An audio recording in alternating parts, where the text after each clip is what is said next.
As the party starts up the path, the ground beneath them rumbles. Did you all feel that? Everyone stop. Wait, Francis, why don't you investigate? In your dreams! Fine. Jameson, you scout ahead and check it out. Deckhand Jameson cautiously walks forward, and then the rumbling starts once more, this time sounding almost like discernible speech. As he walks a few more steps closer, the dead tree in front of the rope ladder animates and steps away from the cliffside.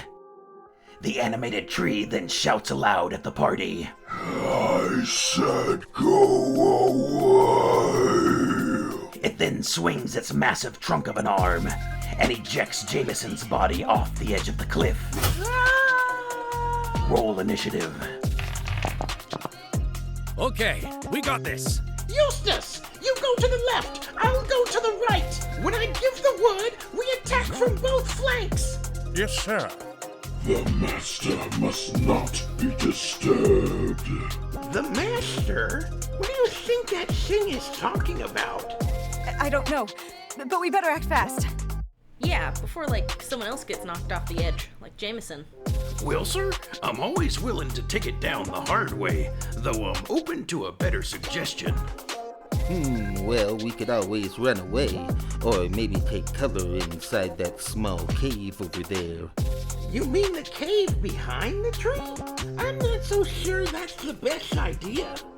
I'm going to ready an arrow. Maybe I can divert its attention, or give the rest of you an opening. Master says keep everyone out. When he emerges, then we can rest. Like when who emerges? And rest, you say? Sound hypothesis, Jacques. Its master must be nearby. The cave, by golly. Old Clem here's got a plan. All right, avast! Waldorf charges the tree, goading the animated creature to attack, then quickly jumps backwards and dodges the two massive tree limbs that come smashing down from above like a double axe handle strike. The ground beneath you trembles, and several small rocks tumble down from the spires above. Eustace and Francis then rush ahead and attempt to flank the animated tree. Eustace slashes into the trunk of the foe, gouging out a chunk of bark and sending splinters into the air. So Francis reels back to strike with his long sword, but one of the tree's other limbs wraps around the Royal Knight's torso, restraining him and lifting his entire body off the ground. Sir Francis, now dangling some 10 feet up in the air, frantically but ineffectively tries to cleave the creature's branches. The master must not be interrupted. This is my task. The tree positions itself between the party and the small cave at the base of the spires, located about 20 feet behind this massive creature. All right, Clem, what's your plan? Well, sir, I reckon a few of us need to cause a distraction, while the others try to make it to that cave back there. I agree. If the tree's master is nearby, inside that cave is the most likely place. Hey, Orson, haven't you, been practicing your invisibility spell? Good idea, Jem. You can come with me to the cave, while the rest of you can deal with the tree. Waldorf and Eustace focus on striking the branches and tangling Francis, but are unsuccessful at freeing him this turn. The tree itself moves in a sluggish manner, but continues its assault on the perceived intruders.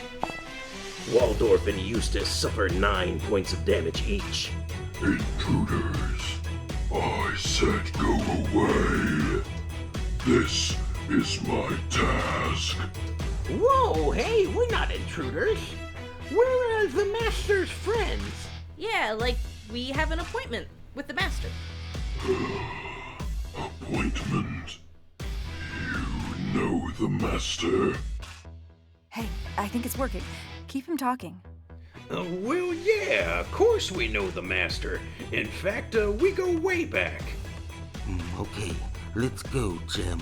You got it. Orson and I each cast invisibility on ourselves. Then we, try to sneak towards the cave.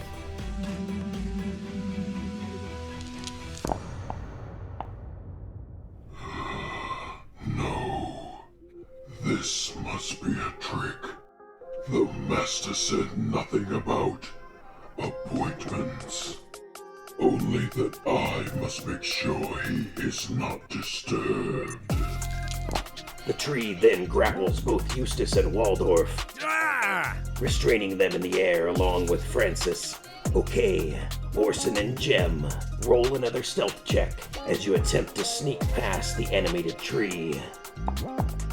You both successfully circumvent the creature and make it to the cave entrance. The roof of the cavern is short enough that you must duck your heads to peer inside.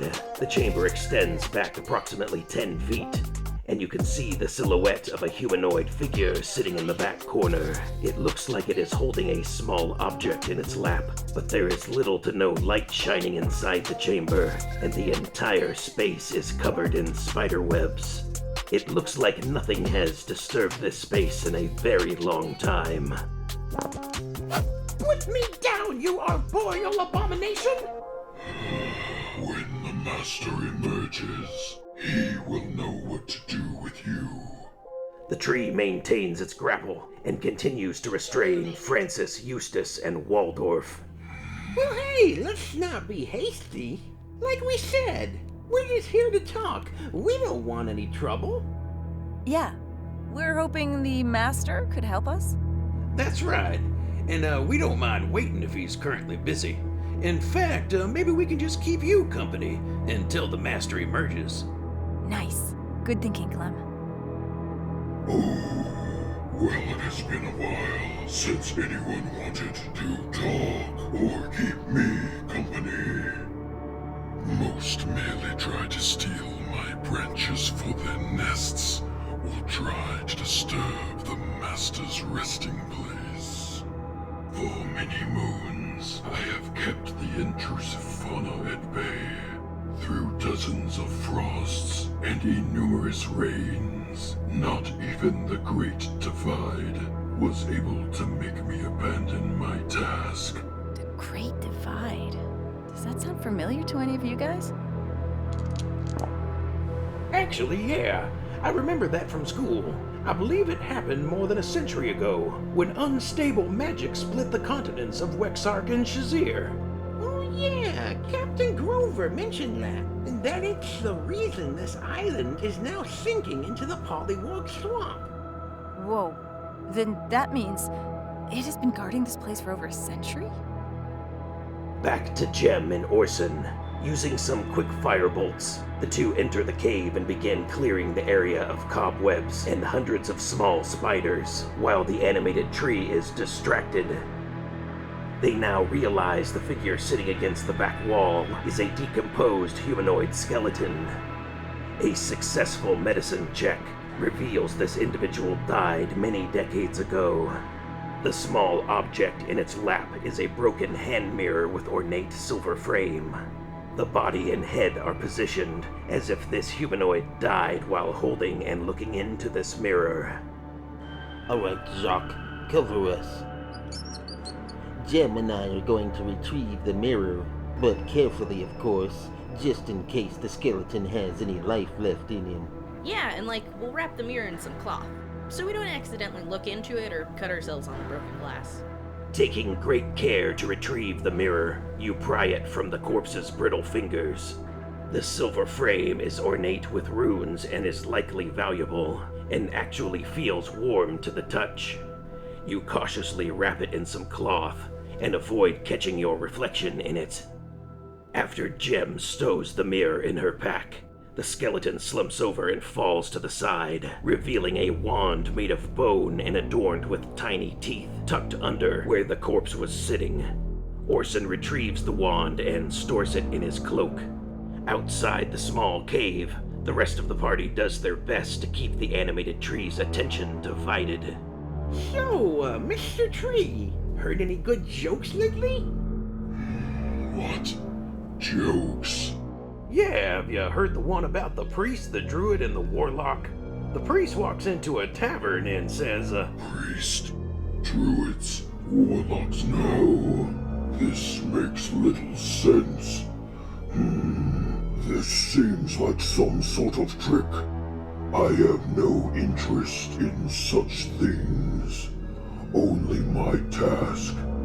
Then I can finally rest. Much like its movements, the animated tree's speech and thought process seem equally sluggish. It seems ancient, almost forgetful, like whatever magic imbued it has diminished over the years. It longs for rest, but still feels compelled to complete its old master's final request. The longer the party delays, the tree becomes increasingly frustrated and agitated, and it is only a matter of time before it once again directs its hostility towards the PCs. As the skeleton falls over inside the cave, it causes enough noise to draw the animated tree's attention. Master, is that you?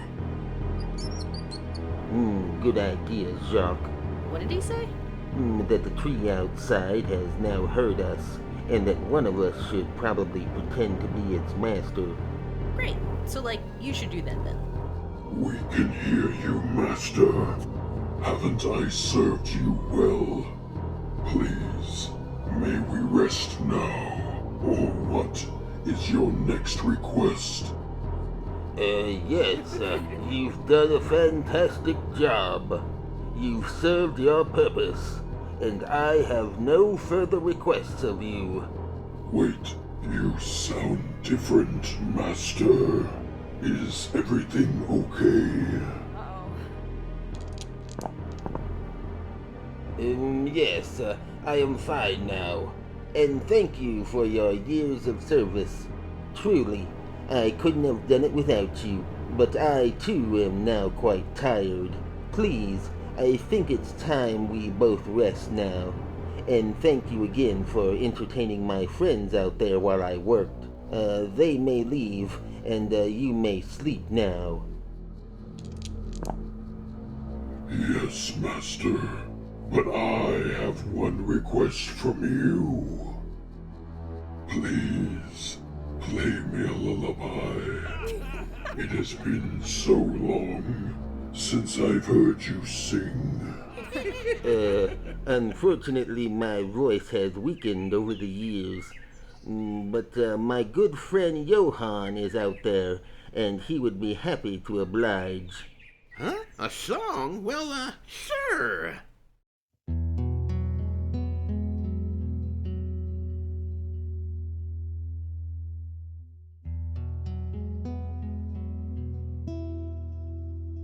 The animated tree uncoils its limbs, lowering Waldorf, Eustace, and Francis to the ground.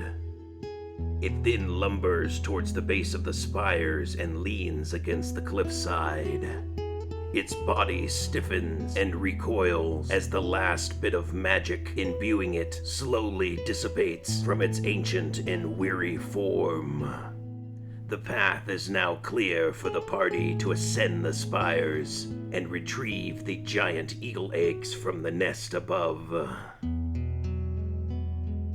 Well, that's it for this session, travelers. But tune in next time. The campaign continues on Dungeons and Vagabonds.